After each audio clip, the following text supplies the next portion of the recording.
everyone, and welcome back to Riding with Rob. And today, I wasn't even going to do a video because I'm kind of gearing up for something. But my wife said I was being lazy and she was looking forward to seeing a video, so I decided I'll do one so she doesn't have another reason to pick on me. So today I'm going to kind of do a video of what I'm gearing up for and what's to come with Riding with Rob. I know a lot of you guys really liked my BRZ videos, and I had a lot of fun, talking about the BRZ and the Dodge Dart as well, which actually got a decent amount of views. And so I'm going to do basically a car review comparison for the next couple weeks. And what I'm going to base it all on is compact cars that are either 4-door or 2-door and that are economical. So that's pretty much what I'm going to do. I'm going to start one car, just kind of work my way every day through each car and kind of comparing them, because there's a lot of cars out there that are, either 2 or 4-door that are small and economical at the same time.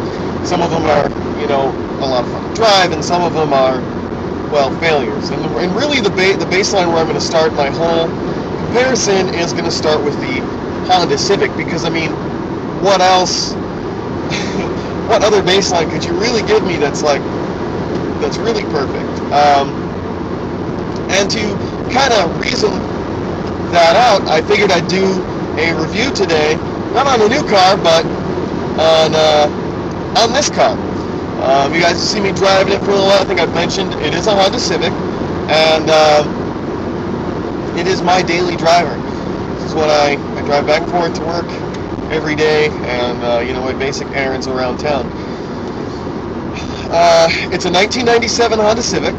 It has 209,000 miles on it currently, and I'm pretty close to rolling up to 210,000. And I gotta tell you, it runs great.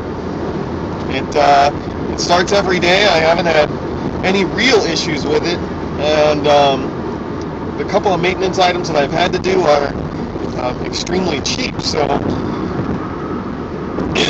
this is really where I think that kind of compact 4-cylinders really, this is where the bar got set. And it's a basic car.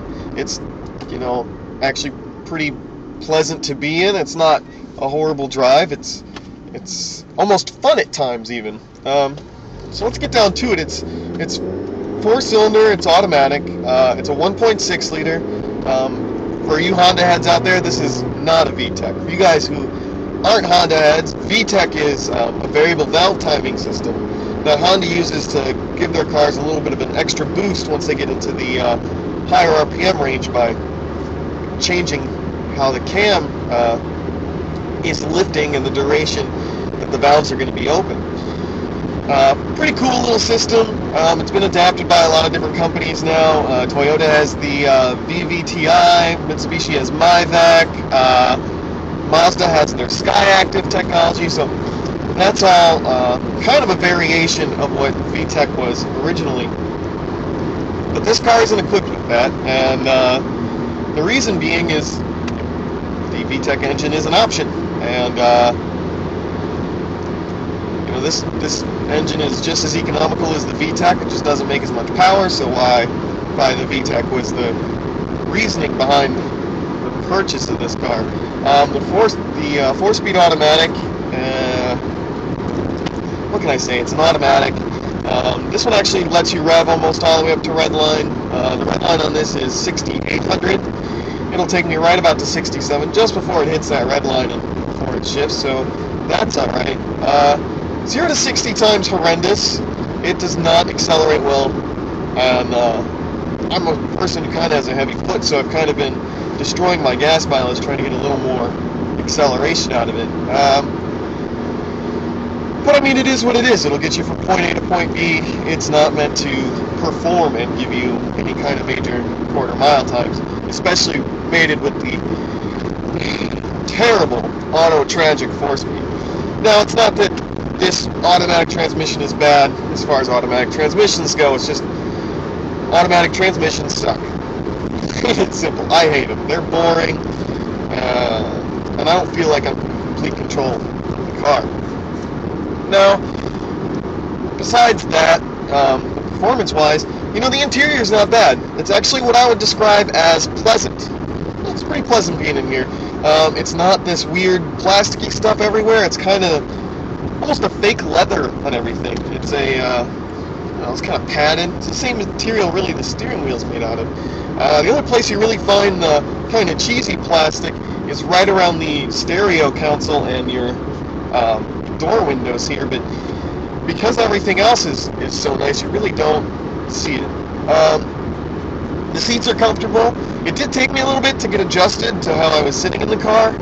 When I first got it, I kind of felt like my windshield was really high and that I was sitting up really high, but then again, I'm used to driving around a DSM where I'm basically laying down in the car, so it was a big change, you know, definitely from the DSM to this.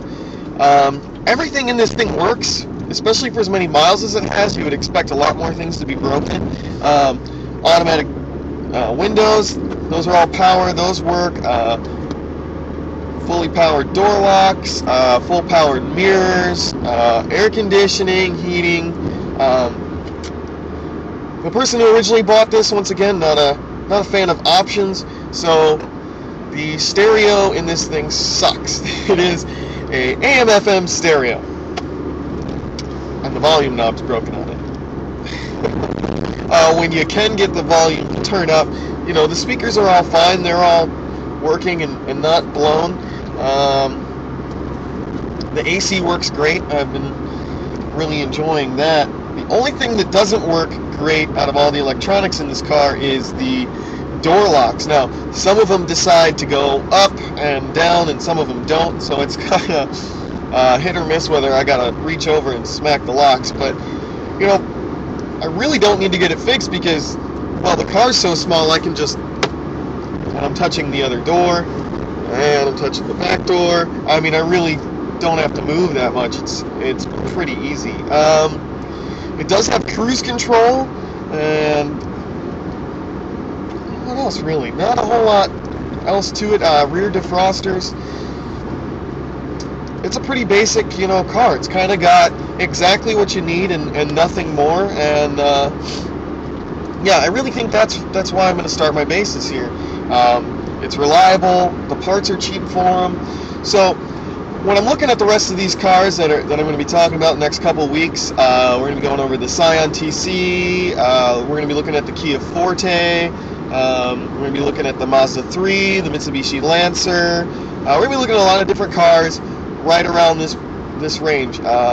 Chevy Cruze, we already talked about the Dodge Dart, the Nissan Sentra, and a bunch of others. I mean, there's so many cars out there that I could just go on and on. So, I mean, why not make a video where I just keep going on and on, really?